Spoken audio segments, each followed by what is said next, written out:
ফরিদ মিয়া দেখতে পাচ্ছেন যে সে এখানে দীর্ঘদিন প্রায় 15-17 বছর এই কুষ্টিয়া জেলার খোকসা উপজেলার রাজিনাথপুর গ্রামে এই মোড়ে দীর্ঘদিন অবস্থান করছিলেন। তো গুগলের মাধ্যমে আমি সে যখন আমাকে ঠিকানাটা বলে, আমি গুগল অ্যাপসের মাধ্যমে তার ঠিকানাটা বের করার চেষ্টা করি এবং সেই বগুড়ার সারিয়াকান্দি উপজেলার কিছু লোকের আমি ঠিকানা পাই, হোটেল এবং আরও কিছু প্রতিষ্ঠানে।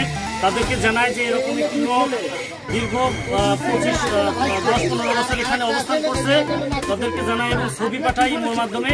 তো তারা গ্রামের লোক ছবিটা দেখে, তার স্বজনরা ছবিটা দেখে তার নিশ্চিত করে আমাকে ফোন দেয় এবং তারা রাত্রে এসে যে সকালে পৌঁছেছে। এবং আমার পাশে দেখতে পাচ্ছেন মোহাম্মদ রাকিবুল ইসলাম, সেই দীর্ঘ 12-14 বছর তাকে সেবা দিচ্ছেন, তাকে দেখভাল করেন এবং তার দোকানের সামনে সে অবস্থান করেন। এই একটা ছবি না, হ্যাঁ, এই জায়গাটা দীর্ঘ 16-17-10-12 বছর সে অবস্থান করে। এবং যাই হোক, তাকে আমরা গোসল করিয়ে, ফরিদ মিয়াকে গোসল করিয়ে তাকে সুন্দরভাবে করে তাকে বিদায় দেবো। তার পাশে 2জন ছেলে দেখা যাচ্ছে, ডানে এবং বামে 2টা ছেলে দেখা যাচ্ছে এবং পাশে হচ্ছে তার ভাইস্তা এবং এটা হচ্ছে তার স্বজন, নাতি ছেলে।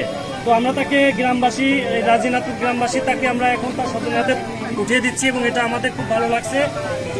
দর্শকের ছবি নিয়ে না, তো ভালো লাগছে সব সব সব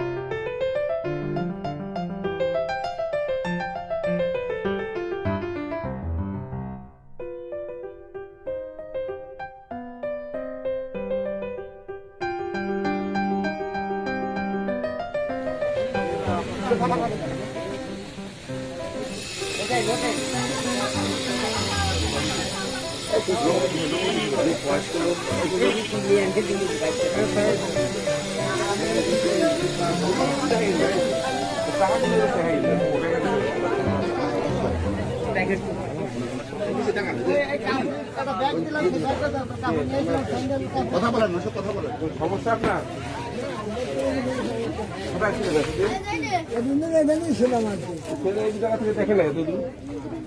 আমার এই জায়গায় এই বারান্দাতেই থাকে। আপনার অরিজিনাল বাড়ি কোথায়? এই থানার ভিতরেই তো? কতদূর বাড়ি এখান থেকে? দেখেনি বাড়ি কতদূর এখান থেকে? বগুড়া। এখন পঞ্চগড় থেকে আসছে, বগুড়া সারিয়াকান্দি থানা।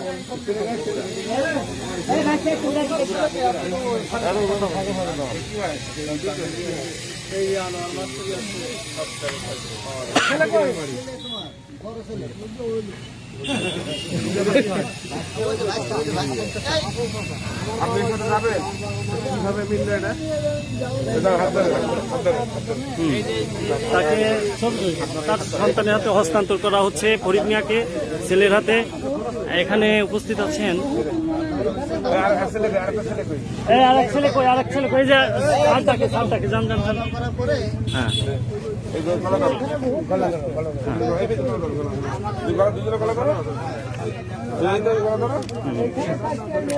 ঠিক আছে, আপনি মেহমানদের করে দিয়ে দিয়ে, আর যাওয়ার সময় থানায় দেখা করবে, ঠিক আছে? যাওয়ার সময় ধন্যবাদ, ঠিক আছে? তো ভালো থাকেন, ঠিক আছে, ঠিক আছে ভাই, ধন্যবাদ। আচ্ছা ভাই, ভালো।